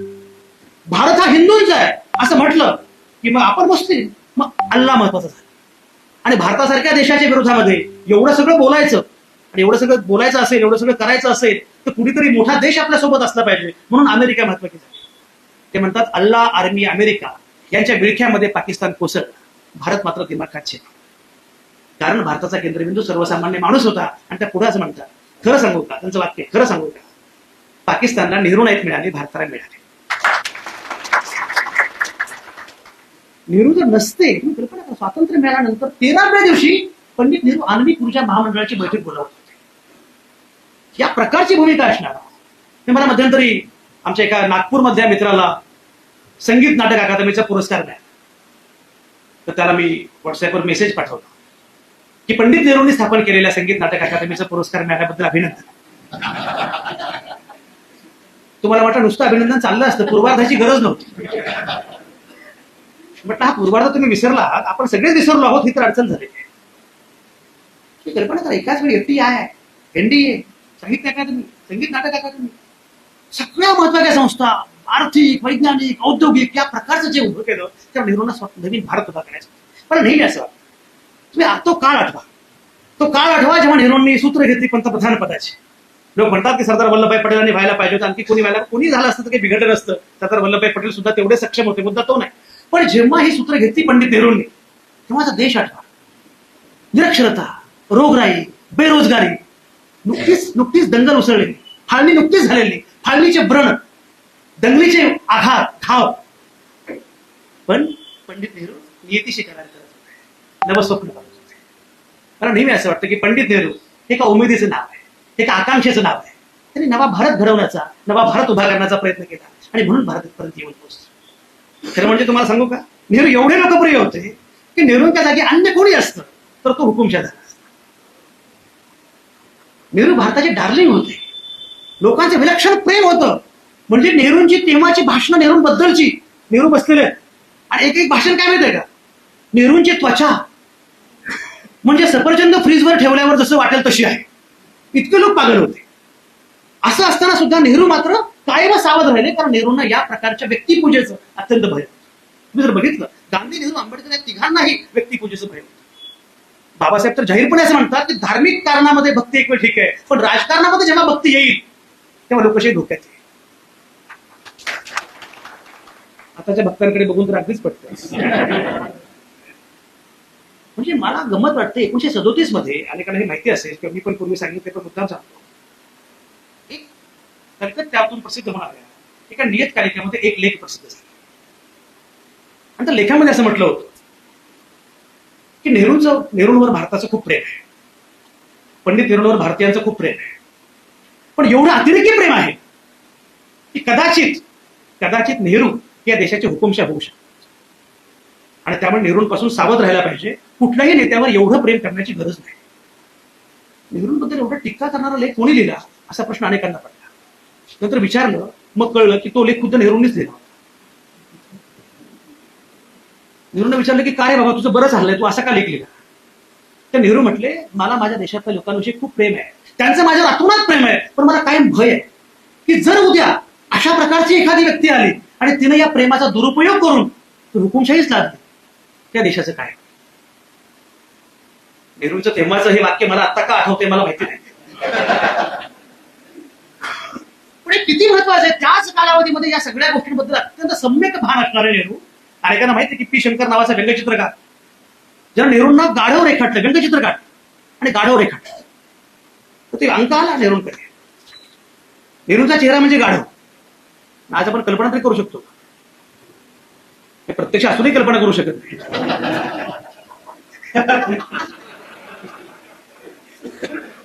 मी काही बोललेलो नाही बरं का, बस मला त्या गलगोटी विद्यापीठात पाठवा. तर ते नेहरूंनी बघितलं. नेहरू म्हटले पीएला, शंकरला फोन. त्याला वाटलं आता काही खरं नाही. शंकरला फोन, नेहरूंनी फोन घेतला. शंकर, या गाढवासोबत कॉफी प्यायला तुम्हाला आवडेल? किती महत्वाची गोष्ट आहे. आणि म्हणून बाबासाहेब म्हणू शकले संविधान सभेमध्ये संविधान सादर करताना, तुम्ही एखादा मुद्दा मांडला, हिरालाल पगडाल, तुम्ही एखादा मुद्दा मांडला आणि तुमचा मुद्दा मला पटला नाही, तर तुमचा मुद्दा खोडून काढण्यासाठी मी माझी बुद्धी पणाला लागेल, पण मला न पटणारा मुद्दा सुद्धा तुम्हाला मांडता यावा यासाठी जीवाची बाजी. तुका म्हणे हो या स्वतःशी संवाद, आपणाची वाद आपणाशी. ही खंडन मंडनाची परंपरा हे भारताचं वैशिष्ट्य आहे. तुम्हाला तुमचा मुद्दा मांडता आला पाहिजे, तुम्हाला खंडन मंडन करता आलं पाहिजे. आणि म्हणून विरोधकांची स्पेस, विरोधाची स्पेस ही नेहरूंनी कायम ठेवली. तुम्हाला बोलता आलं पाहिजे, तुम्हाला मांडता आलं पाहिजे. बाबासाहेब त्याच भाषणामध्ये त्यांचं आणखी एक वाक्य आहे. बाबासाहेब असं म्हणतात, राज्यघटना शेवटी कायदे, कायदे मंडळ, कार्यकारी मंडळ, न्याय मंडळ असे अवयव देईल, पण त्या राज्यघटनेमध्ये प्राण फुंकतील आम्ही भारताचे. सर्वसामान्य माणूस केंद्रबिंदू आहे. आता अलीकडच्या कालावधीमध्ये सरदार वल्लभभाई पटेल आमचे, पटेल आमचे, कसं पटेल? तो आत्ताचा पटेल तुमच्याकडे आहे तेवढा बघायला, त्याला काय करायचं ते करू द्या. पण या पटेलांना भाजपचे एक नेते मला भेटले, म्हटले आवटे साहेब, येत्या काही वर्षांमध्ये तुम्ही जे काँग्रेस बिग्रेस म्हणतात म्हणजे राष्ट्रवादी अमुक तमुक, सगळे नेते आमच्याकडे असतात. त्याच्याला म्हटलं एकच विनंती माझी, मी सगळे नेते भाजपमध्ये घ्या, पण जिवंत नेते घ्या. सरदार पटेल वगैरे गेलेले नेते घेऊन, लोकमान्य असो की सरदार वल्लभभाई पटेल असो, सगळे ज्या प्रकारचे मी तुम्हाला म्हटल्याप्रमाणे ज्या प्रकारचं नॅरेटिव्ह तयार करण्याचा प्रयत्न केला जातो आणि याच्याशिवाय दुसरं काही होऊ शकत नाही ही जी मांडणी केली जाते. पण मी तरी तुम्हाला सांगतो, मला नेहमी असं वाटतं कोणी काय म्हणतो, वाईट खूप झालंय, काय आणखी होणार आहे वगैरे, आय डोंट नो, ते होणारच आहे. पण तरी पण मी तुम्हाला सांगतो, काँग्रेसचा पराभव झाल्यामुळे आणि गेल्या 10 वर्षांमध्ये जे काही घडलेलं आहे त्याच्यामध्ये एक अत्यंत महत्वाचा भाग असा आहे की त्याच्यानंतर लोकांना संविधानाचं महत्व समजायला सुरुवात झाली. तोपर्यंत आपण संविधान गृहीत धरलं होतं, तोपर्यंत आपण गांधी, नेहरू, आंबेडकर गृहीत धरले होते. काँग्रेसच्या नेत्यांना सुद्धा गांधी फक्त नोटीवरचीच माहिती होती. 2014 पूर्वी गांधी सुद्धा नोटीवरचेच फक्त माहिती होते. 2014 नंतर कळायला लागलं आणि गांधी नावाचे कोणीतरी आहे ना, म्हणजे 14 नंतर ते म्हणायला लागले की आवटे साहेब भाषण करायला येणार का आमच्याकडे. मला आठवतं माझं भाषण झालं, काँग्रेसचे नेते मला म्हटले माझं भाषण झाल्यानंतर, आवटे साहेब आम्हाला कसं कळलं नाही, तुम्ही आमचेच आहात. म्हटलं सत्तेमध्ये असताना तुम्हाला काहीच कळत नाही.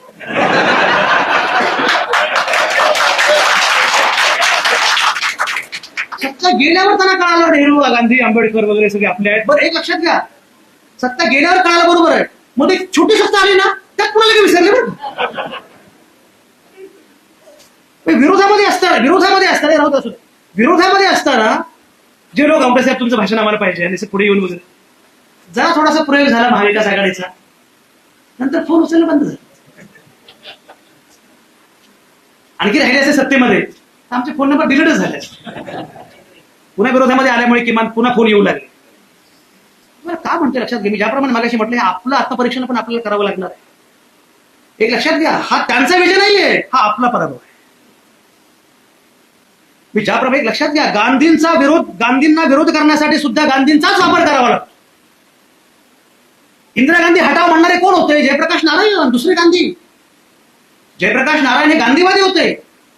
इंदिरा गांधींना हटवण्यासाठी, गांधीवादी काँग्रेसला हटवण्यासाठी जयप्रकाश नारायण नावाचं काँग्रेसच गांधींचंच मॉडेल वापरावं लागलं. आणि 2014 मध्ये तुमच्या जिल्ह्यातलं मॉडेल मॉडेलच आहे. म्हणजे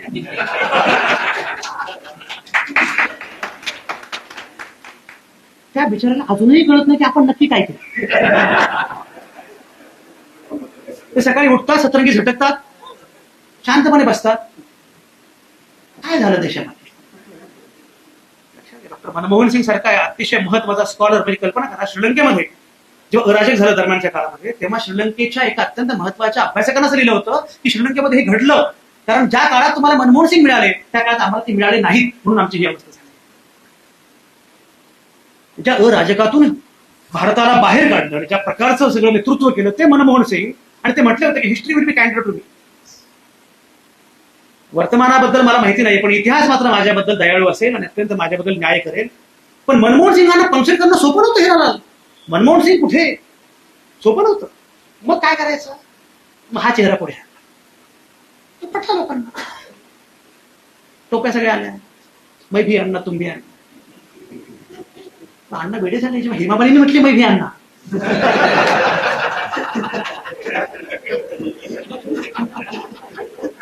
त्या मी एक लक्षात घ्या, हे वाक्य मी तुम्हाला अत्यंत जबाबदारीने उच्चारतोय. ज्यांनी अण्णा हजारेंच्या तेव्हाच्या आंदोलनामध्ये अण्णा हजारेंची बाजू घेतली आणि अण्णा हजारेंच्या सोबत राहून या प्रकारच्या अराजकाला देशाला तोंड द्यावं लागलं, तेच लोक आज जेव्हा या सरकारच्या विरोधामध्ये बोलण्याची भूमिका घेतात तेव्हा त्यांच्याकडे संशयाने बघितलं पाहिजे. तुम्हाला आणि ते कळतच नाही. हे लक्षात घ्या. म्हणजे मला त्यांच्याकडे एखाद्या खूप छान सांगितलं होतं, म्हणजे आमच्याकडे जेवढे असतात त्याहून जास्त लोक हे अन्यत्र काम करत असतात आमच्यासाठी. आणि म्हणून मी असं म्हटलं की आपल्याला मुळामध्ये सगळा संदर्भ कळायला पाहिजे, हे राजकारण कळायला पाहिजे की मुळामध्ये गांधी नेहरूंचं राजकारण संपव, बाबासाहेबांचं राजकारण संपव, हे जर त्यांचं उद्दिष्ट आणि ध्येय असेल तर या राजकारणाचं वैशिष्ट्य काय आणि वेगळेपण काय हे लक्षात घेतलं पाहिजे. मुळामध्ये मी तुम्हाला सांगतो, भारतासारख्या देशामध्ये, महाराष्ट्रामध्ये बीडमध्ये मध्यंतरी माझं व्याख्यान होतं. माझं व्याख्यान झालं, अनेक व्याख्यान झालं, तरुण मुला मुलींनी व्याख्यान ठेवलेलं होतं. माझं व्याख्यान झालं. व्याख्यान झाल्यानंतर त्यांचं कसंच मी बघत होतो, ते मला एक व्हॉट्सअप ग्रुप दाखवला, जातीची व्हॉट्सअप ग्रुप, जातीची व्हॉट्सअप ग्रुप. आणि त्यामध्ये आपली दुकानं कुठली आहेत आणि त्यांची दुकानं कुठली आहेत. भारतासारख्या देशामध्ये, महाराष्ट्रामध्ये जातींचे व्हॉट्सअप ग्रुप होऊ शकतात, धर्माच्या पायावर मांडणी होऊ शकते. मी नेहमी सांगत होतो, उद्धव ठाकरे जेव्हा मुख्यमंत्री होते महाराष्ट्राचे, तेव्हा स्टेजवर आम्ही एकत्र होतो आणि पहिलं भाषण माझं होतं. उद्धव साहेबांना उद्देशून म्हटलं, उद्धव साहेब, तुम्ही बाळासाहेब ठाकरेंना हिंदू हृदय सम्राट म्हणतात, पण लक्षात घ्या, हिंदू हृदय सम्राटावर जेव्हा सिनेमा काढायची वेळ आली तेव्हा तुम्हाला नवाजुद्दीन सिद्दीकी शोधावा लागला. पंडित नेहरूंच्या डिस्कवरी ऑफ इंडियाचा मी मगाशी उल्लेख केला. डिस्कवरी ऑफ इंडियावर श्याम बेनेगलांनी भारत एक खोज नावाची मालिका केली. श्याम बेनेगल गेले, पण भारत एक खोज अमर आहे. भारत एक खोज नावाची मालिका केली, तर छत्रपती शिवरायांची भूमिका करण्यासाठी नसरुद्दीन शाह शोधावा लागला. हा भारत.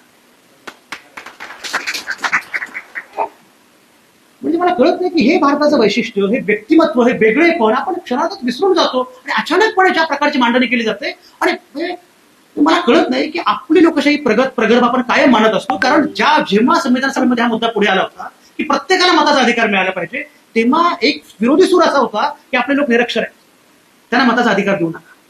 जे शिकलेले आहेत त्यांना मताचा अधिकार. बाबासाहेब त्या भाषणात म्हटले, शिकलेले कोण आहेत मला माहिती, किंवा उत्पन्नाची अट ठेवा. एक प्रसंग मी गमतीदार मुद्दाम सांगत असतो.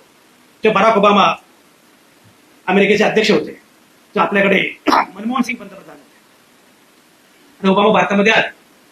मनमोहन सिंग आणि ओबामा हे फार जवळचे मित्र, दोघे अत्यंत बुद्धिमान, दोघे स्कॉलर, दोघांकडे भरपूर डिग्री आहेत आणि सगळ्या खऱ्याखुऱ्या.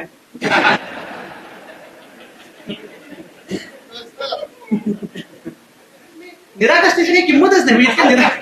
मी निरागसपणे बोलतोय, लोक हसतात, मला माहिती आहे. हे रेकॉर्ड होते म्हणून मी सांगतो की माझा काही संबंध नाही हसण्याशी.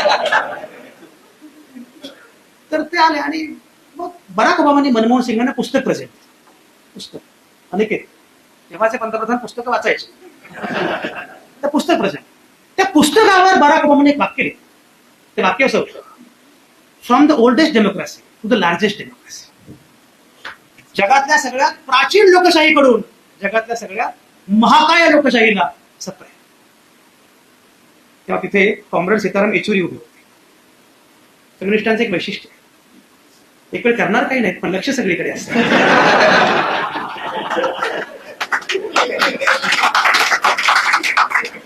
नंतर विश्लेषण करावं लागतं. येचुरींनी ते बघितलं, वारले येचुरी, फार मोठा माणूस. येचुरीने ते बघितलं आणि येचुरी म्हटले, mister Obama, you are neither oldest nor largest. तुम्ही प्राचीन पण नाही आणि तुम्ही महाकाय तर नाहीच नाही. ओबामा म्हटले, हाऊ कम? 1776 मध्ये आमच्याकडे लोकशाही आली, तुमच्याकडे 1950 ला. We are oldest. तर येचुरी म्हटले, मिस्टर ओबामा, एक लक्षात घ्या, 1965 पर्यंत तुमच्या देशामध्ये कृष्णवर्णीयांना मताचा अधिकार नव्हता. इमॅजिन, 1901 मध्ये अमेरिकेचे तेव्हाचे अध्यक्ष रुझवेल्ट, 1901 मध्ये रुझवेल्टनं अनेके बुकर टी वॉशिंग्टन नावाच्या कृष्णवर्णीय विचारवंताला व्हाईट हाऊस मध्ये डिनरला बोलावलं. व्हाईट हाऊस मध्ये कृष्णवर्णीय माणसाला जेवायला बोलवता? गोऱ्यांनी व्हाईट हाऊस धुवून काढलं. त्याच कालावधीमध्ये माझे राजर्षी शाहू महाराज आरक्षणाची घोषणा करत होते. 1901 मध्ये हे घडत होतं.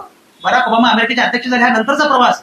पण 1965 पर्यंत कृष्णवर्णीयांना अमेरिकेमध्ये मताचा अधिकार नव्हता. 1928 ते महिला आहेत, कमी संख्येनं आहेत, वाढल्या पाहिजेत, तर म्हणजे संख्या वाढली पाहिजे. निवडणुकीत फार प्रभावी असतात, तिथे काही येत नाहीत, घडत नाही. निवडणुकीत सगळ्या गोंधळ याच घालतात. मी सांगत असतो, दुर्गा मॅडम, तुम्हाला मी सांगतोय, सगळा गोंधळ तुम्हीच घालता. आता हा गोंधळ निस्तरायचा पण तुम्हालाच. तुमच्या अकाउंटमध्ये काय आलं हे बघाच, पण तुमच्या पोरांच्या अकाउंटमध्ये काय उरलंय का, नातवंडांच्या अकाउंटमध्ये काय उरलंय का, हे पण बघावलं. 1928 पर्यंत अमेरिकेमध्ये महिलांना मताचा अधिकार नव्हता. पण कल्पना आहे, जेव्हा मताच्या अधिकारासाठी इंग्लंडमध्ये महिलांनी आंदोलन केलं, इंग्लंडमध्ये 1928 मग आंदोलन केलं, तेव्हा त्याने जिवंत जाळल्या गेला, रणगाडे घातले गेले, तुरुंगात घातलं गेलं. 1928 पर्यंत मताचा अधिकार मिळाला. तुम्हाला माझ्या सांगतो एक संदर्भ असा आहे, तो काही फार शास्त्रशुद्ध आहे का मला माहिती नाही, पण मी एका ठिकाणी वाचला, तो खरा असण्याची शक्यता जास्त. 1927 मध्ये इंग्लंडमध्ये आंदोलन झालं. ते आंदोलन काय होतं माहिती आहे? मताचा अधिकार आम्हाला दिला पाहिजे, महिलांचं आंदोलन. आणि त्यांच्या हातामध्ये पोस्टर कोणाचं होतं? अहिल्याबाई होळकरांचं. आणि त्यात त्यांनी असं म्हटलं होतं की 200-250 वर्षांपूर्वी जर एक महिला भारतामध्ये राज्य करू शकते तर आम्हाला मताचा अधिकार मिळू शकत नाही. अहिल्यादेवी होळकरांवरून आठवलं आपण किती भयंकर लोक आहोत, त्याचे तुम्हाला गंमत सांगतो.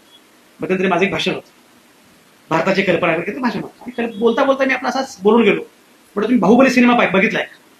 बाहुबलीच्या निर्मात्यांनी, बाहुबलीच्या दिग्दर्शकांनी जर अहिल्यादेवी होळकरांचं चरित्र वाचलं असतं तर त्यांनी बाहुबलीवर सिनेमा केला नसता, त्यांनी अहिल्यादेवी होळकरांवर सिनेमा केला असता.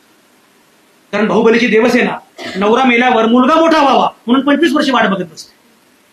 आमची देवसेना मात्र सासरा मेला, नवरा मेला, पोरगा मेला, कुणाची वाट बघत नाही, 30 वर्ष घोड्यावर मान ठोकते आणि राज्य करते.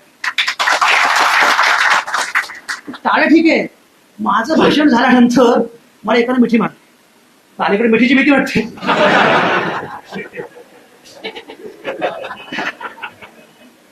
मिठी मारली, सोडायलाच तयार नाही. ठीक आहे मित्रा, म्हणजे तुला आवडलं भाषण वगैरे, मी समजू शकतो. नंतर मी बघतोय माझा खांदा ओला झाला होता. लोकांची भाषण ऐकली, एवढ्या संपादकांची भाषण ऐकली, पण धनगर संपादक पहिल्यांदा बघायचा.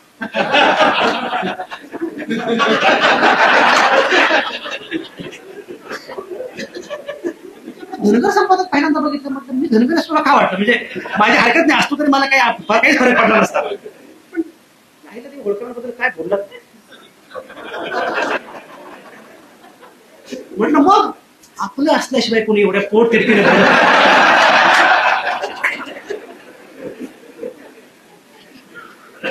ही जी अडचण आहे. म्हणून मी असं म्हटलं की मुळामध्ये 1928 त्यांनी सांगितलं की 1965 पर्यंत तुम्हाला मताचा अधिकार अमेरिकेमध्ये नव्हता कृष्णवर्णीयांना, 1928 पर्यंत महिलांना मताचा अधिकार नव्हता. तुमच्या माझ्या देशात मात्र प्रत्येकाला पहिल्या दिवसापासून मताचा अधिकार. तांबे साहेब, मताचा अधिकार न मागता, न भांडता, न संघर्ष करता मिळणारा भारत हा एकमेव देश आहे. आणि पुढचं वाक्य टाळ्यांपेक्षाही भयंकर आहे. जिथे मतं विकली जातात तोही हा एकमेव देश आहे. जे गांधी नेहरू आंबेडकरांचं नाव घेतात त्यांनी मतं विकायची नाही, आणि जे मतं विकतात त्यांनी पुन्हा गांधी नेहरू आंबेडकरांचं आयुष्यात नाव घ्यायचं. विकली जातात. अरे तुम्ही कल्पना करा, न्यूयॉर्कमध्ये जोरान ममदानी निवडून यावा म्हणून लोक कॉन्ट्रीब्युशन करतात. न्यूयॉर्कचा महापौर व्हावा जोरान ममदानी म्हणून, आणि तुम्ही पैसे खाता, पैसे घेता.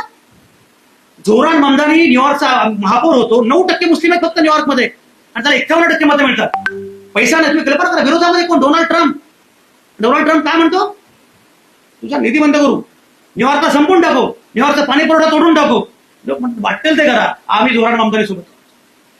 विचारलं जातं जेव्हा जोरान ममदानी निवडून येतो, महापौर होतो, तेव्हा लोक विचारतात की जोरान ममदानी महापौर झाले, जोरान ममदानीचं मुस्लिम? असे का गोऱ्या ख्रिश्चन बाईला विचारलं कॅमेऱ्यामध्ये, तिला विचारलं की बघ येते जोरान ममदानीचं मुस्लिम. म्हणजे जोरान ममदानीचं Muslim? No, he is our mayor. कुठे गेला आपण? गांधी नेहरू त्यांना नको, ठीक आहे, तुम्हाला का नको? हा प्रश्न आहे माझा. या देशाचं असं का झालं? लंडनला मी मध्यंतरी गेलो होतो, मला प्रश्न पडला की अरे आपल्या देशाचं असं का झालं? लंडनमध्ये थेम्स नावाची नदी झुळूझुळू वाहते. आमच्या मुळा मुठा पवना इंद्रायणी तुकारामाची गाथा आत्ता इंद्रायणीमध्ये बुडवली असती तर लगेच सापडली असती. पाणीच नाहीये. मध्यंतरी इंग्लंडमधला एक गोरा आमचा एक मित्र माझ्याकडे आला, आणि मला वाटलं, मला जरा पॉलिटिकल काही निवडणुका सुरू होत्या, जुनी गोष्ट आहे, लोकसभा निवडणुकीच्या पण. त्यामुळे मला जरा पॉलिटिकल कॅम्पेन तुमचे काहीतरी बघायचे. म्हणजे ठीक आहे. तेव्हा नेमकी एक नदीपात्रामध्ये, पुण्यात नदीपात्रा सभा होते ना, नदीपात्रामध्ये एक सभा आहे. मला काय नदीपात्र सभा आहे, माझ्या फोनवर बोलणं सुरू होतं. हा एक्सायटेड झाला, मला ती सभा ऐकायची. म्हणजे काही फार परमनंट नेता नाहीये, पण तुझी इच्छा आहे तर चल. तो आला सभेला, आणि परत आला म्हटलं नदीपात्रात सभा आहे, मला वाटतं तरंगती सभा असेल. नदीपात्रात तुम्ही सभा घ्यायचा, नदीपात्र कुठे गेलं? हा आपला विकास आहे. लंडनमध्ये मी जेव्हा गेलो तेव्हा मी विचारलं की थेम्स एवढी झुळझुळ का वाहते? तिथल्या एशियन स्टडीज सेंटरचे प्राध्यापक होते, त्यांना आपला देश सगळ्या नीटपणे माहिती होता. पण इथं थेम्स झुळझुळू वाहते, पण इथे थेम्सला कोणी आई म्हणत नाही. तुम्ही थेम्स नदीला आई माता, अरे पण त्याची अवस्था काय आहे? तुम्ही एका ठिकाणी गेलो, तिथे अशी हॉटेलमध्ये मिल डील असतात, बऱ्यापैकी तुम्ही लोक गेला असाल, मिल डील असते किंवा सँडविच प्लस थम्सअप काय 8 पाऊंड, अमुक 9 पाऊंड, 12 पाऊंड असं काहीतरी असतं. तिथे पोलीस ऑफिसर आला, तुम्हाला कसं मस्त मला पोलीस ऑफिसर रांगेत उभा राहिला, ऑनलाईन पैसे दिले, आणि तो तिथे खायला. मी त्याला विचारलं की तुम्ही काय करता? तर मला लक्षात की तो तिथला IPS आहे. तुम्ही IPS आहात, रांगेत उभे राहता? पण आमच्याकडे PI सुद्धा रांगेत उभा राहत नाही, मुळात पैसेच देत नाही. तो म्हटलं PIS काय, इथे PM जरी आला तर असंच रांगेत उभा. कारण इथे सर्वसामान्य माणूस महत्वाचा आहे. सर्वसामान्य माणूस महत्वाचा आहे असं आपली राज्यघटना म्हणते, पण व्हॉट इज इन प्रॅक्टिस? प्रत्यक्षात काय आहे याचा विचार केला पाहिजे. आणि म्हणून मला असं वाटतं की गांधी नेहरू आंबेडकरांचा हा देश नक्की काय आहे, हा देश समजून घेण्याचा प्रयत्न करायचा असेल तर आपल्याला हा वारसा पण समजून घेतला पाहिजे. आणि एक महत्वाचा मुद्दा मला सांगायचा आहे, गांधींबद्दल अनेकांचे खूप आक्षेप.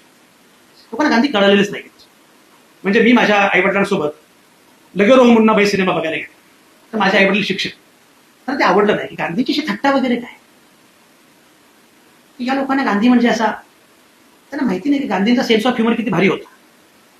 अधिकृत गोष्ट आहे, ऑफिशियल डॉक्युमेंटेड घटना तुम्हाला मी सांगतो. आणि हे अलीकडच्या, मला गांधींबद्दल गांधीवाद्यांची जास्त भीती वाटते. मी गांधींचं नुकसान गांधीवाद्यांनी जेवढं केलेलं आहे सगळ्याच अनुयायांनी केले मुळात.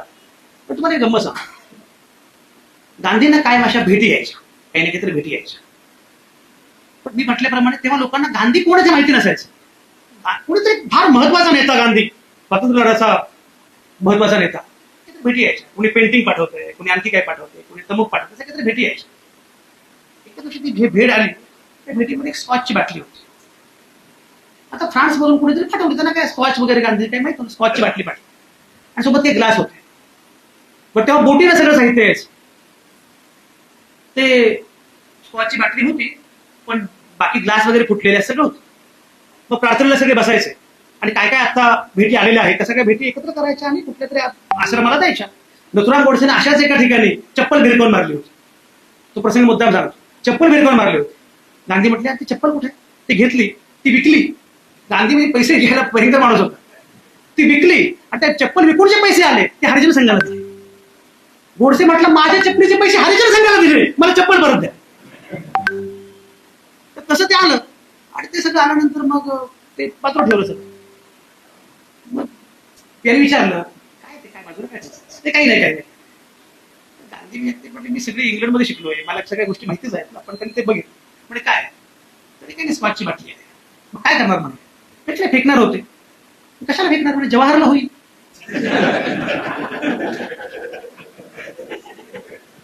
खान अब्दुल गफार खान जेव्हा आश्रमात आले आणि ते तेव्हा नॉनव्हेज खायचे आणि त्याला नॉनव्हेज कसं काय मिळणार आश्रमामध्ये?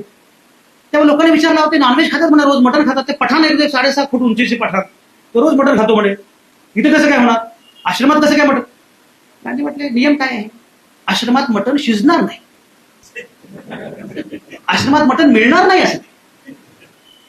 नंतर ते स्वतःहून शाकाहारी झाले, हा मुद्दा नंतरचा. पण हे तू सक्तीला काही करणं जे आहे ना, म्हटलं अलीकडे गांधीवाद्यांकडे बघितलं ना की जुनं ते गांधीला दहशतवादी करून टाकतात.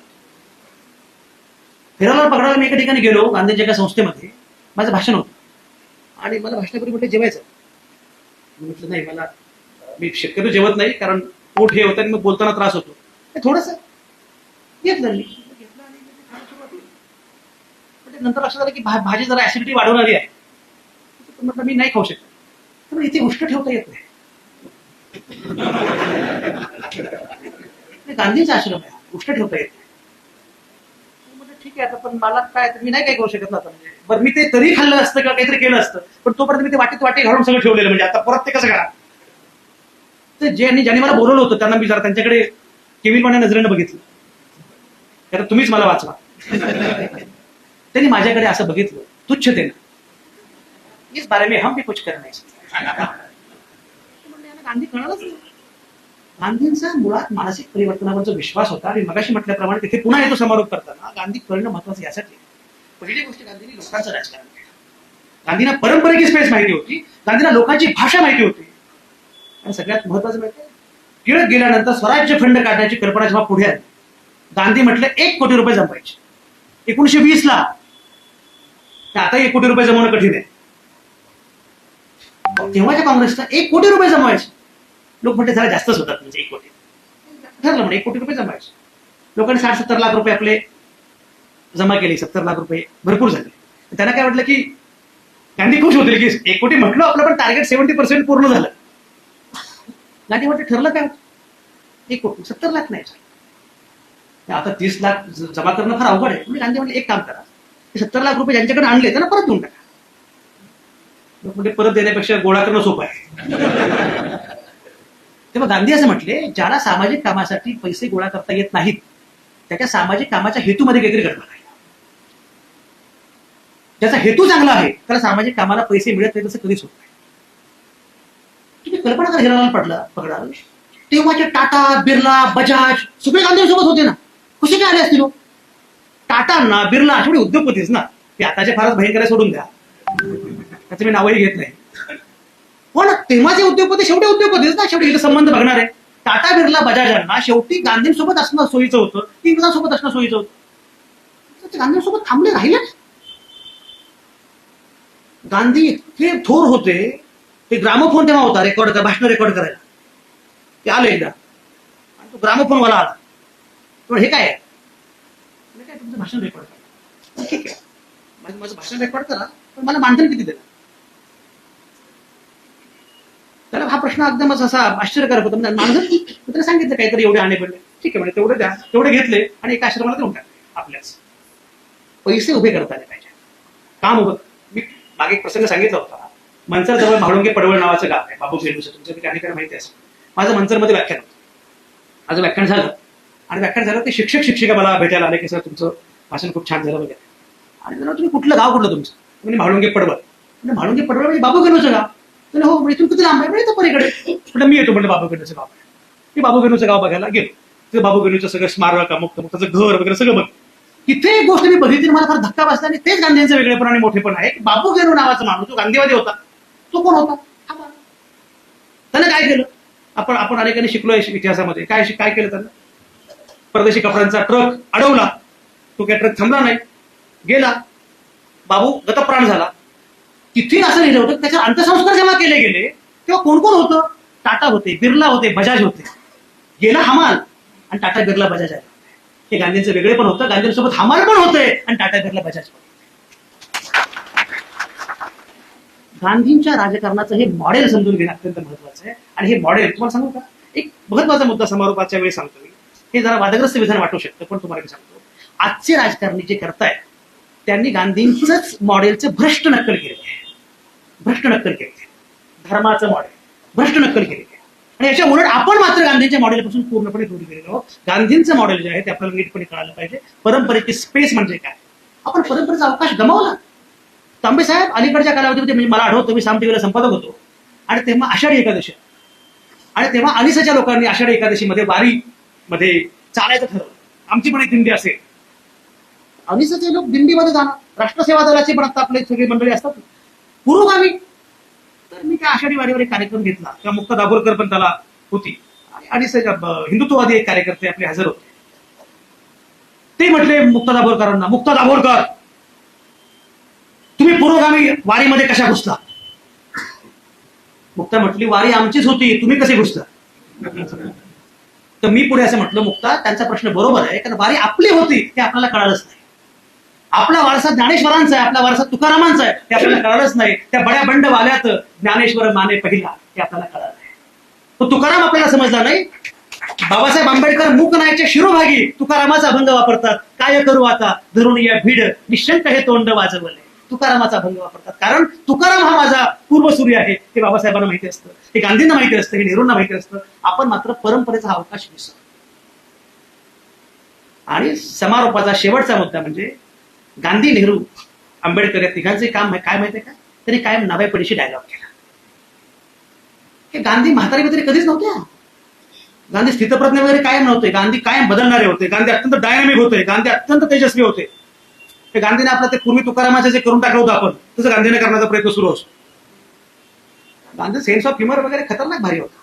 गांधीने माउंट बॅटनला म्हटले, गांधी खरं सांगा आता आम्ही चाललोय, एक सांगा आम्ही तुम्हाला डिसिप्लिन दिली की आम्ही शिस्त दिली, लॉ अँड ऑर्डर दिली, आमच्या पश्चात तुमच्या देशामध्ये गोंधळ असेल हे तुम्हाला मान्य की नाही? गांधी म्हटले बरोबर आहे माउंट बॅटन, तुम्ही गेल्यावर आमच्या देशात गोंधळ असेल पण तो आमचा गोंधळ असेल. हे जे भान होतं गांधींना. आणि म्हणून मी म्हटल्याप्रमाणे परंपरेचा अवकाश ज्या प्रकारे वापरला, आपण हा परंपरेचा अवकाश विसरलोय. आणि मी म्हटल्याप्रमाणे ते कायम तरुण होते. त्यांच्या दैनिकाचं नियतकालिकाचं नाव काय? Young India. नंतर यांनी त्याचा तरुण भारत करून टाकला. सगळी कॉपीच नाही, यांना काही स्वतःच काही सुचतच नाही. Young India. गांधींनी शिक्षण संस्था सुरू केली, शाळा सुरू केली, नाव काय? नई तालीम. नवं कल्पना करा, नेहरूंनी Glimpses of the World History नावाचं पुस्तक लिहिलं. का लिहिलं? छोट्या इंदिरा गांधीला पत्र लिहिली. 14 वर्षांची इंदिरा गांधी, तिला पत्र लिहिली. नेहरूंना विचारलं की तिला काय कळतंय? म्हटलं याच वयोगटाशी बोललं पाहिजे. आणि हे केवळ इंदिरेसाठी नाही, हे इंदिरेच्या वयोगटाच्या सगळ्या मुलांसाठी आहे. कारण या वयोगटाशी आपण बोलत नाही, ही आपली मोठी अडचण आहे. हे नेहरूंना तेव्हा कळालं. आजही तीच अडचण आहे. या वयोगटाशी आपण बोलत नाही, या वयोगटाच्या माध्यमातून आपण बोलत नाही, त्यांची माध्यम आपल्याला समजत नाही. उगा दिसला तरुण पोरगा वाचत जा. वाचल्यामुळे माणूस शहाणा होतो. ते सांगणाऱ्याकडे बघून पटत नाही. पण त्यांची आपली माध्यम आहेत ना. आपण कायम तरुण मुला मुलींना बोल लावतो, त्यांच्याशी बोललं पण पाहिजे. एक गमतीदार प्रसंग मी मध्ये सांगितला होता. माझ्या कोल्हापुरात एक व्याख्यान होतं. त्या व्याख्यानामध्ये एक समाजवादी मित्र आपले त्यांचं व्याख्यान आणि मी त्याचा अध्यक्ष होतो. समाजवादी नेत्याचं वय, त्या कार्यक्रम प्राध्यापकांचं वय वर्ष 80-82 आणि मी अध्यक्ष. म्हणजे त्यांचं 80-82 वय, मला का अध्यक्ष केलं तू बाबा? पुढे काय ते वयामुळे त्यांना समजा जमलं नाही बोलायला, तुम्ही बोला. उभे राहिले बोलू असतं. वय वर्ष 80 बरं का. अर्धा तास, 1 तास, 1.5 तास, 2.25 तास लोक पुढे झोपले. त्यांना अक्षरशः खरी घटना आहे, त्यांना चिठ्ठी पाठवली की पुढे लोक झोपलेले आहेत. त्याच्या हातामध्ये पेन होता, तर त्याच्यावर लिहिलं आणखी 4 जागे आहेत.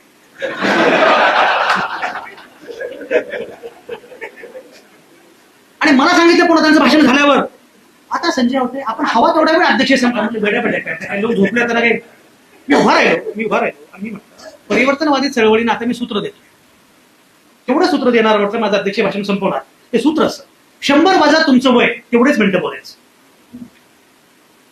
तुमचं वय 80 असेल 20 मिनिटं बोला. तुमचं वय 20 असेल 80 मिनिटं.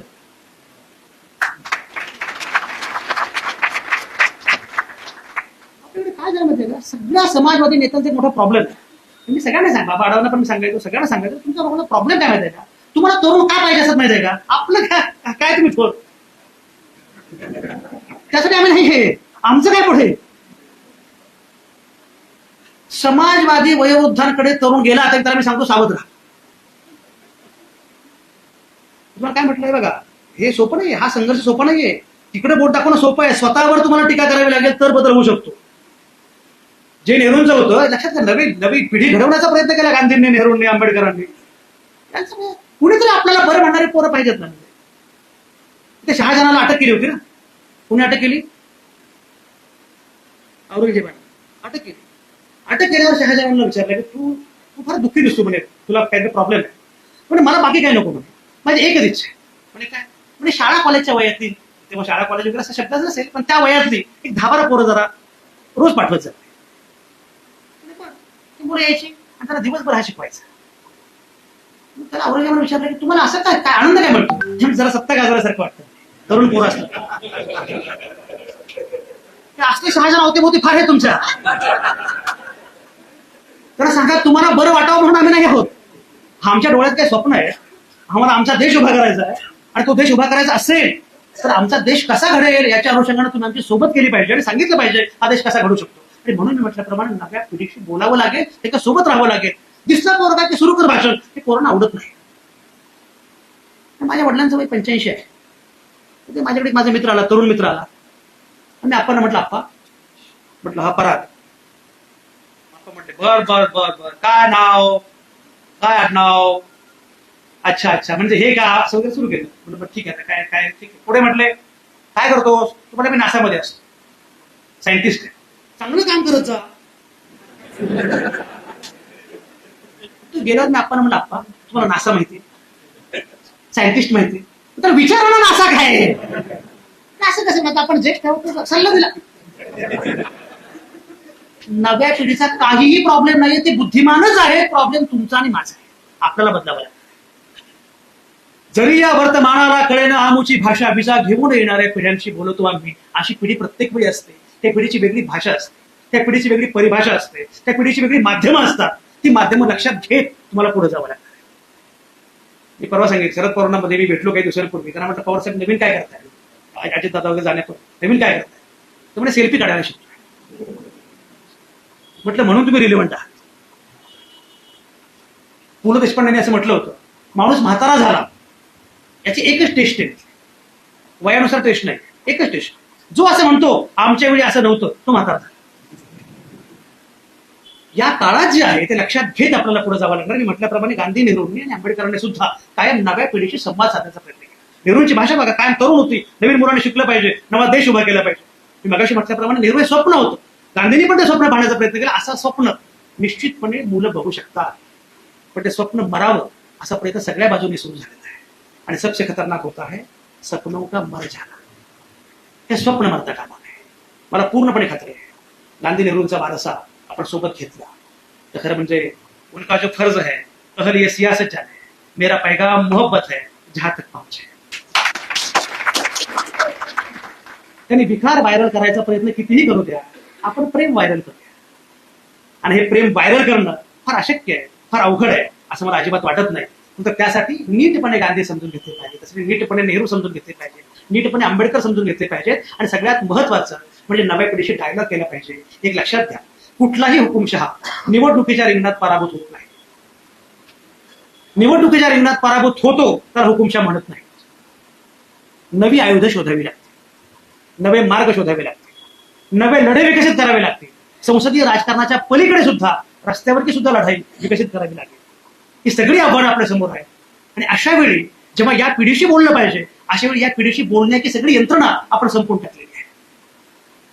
राष्ट्रसेवा दल हे सगळ्या यंत्रणा या मुलांशी बोलत होतो. या मुलांशी प्रामुख्याने 4 टप्प्यांवर बोलणं आवश्यक आहे. पहिलं म्हणजे यांची झापडं गळून पडली पाहिजे. गलगोटिया विद्यापीठ असो किंवा व्हॉट्सअप विद्यापीठ असो, कुठला कुत्रा कुठे काय करेल सांगता येत नाही. अशा वेळी या मुलांच्या डोक्यामध्ये हे सगळं काढून त्यांना विचार करायला शिकवलं. सगळ्यात महत्वाचं.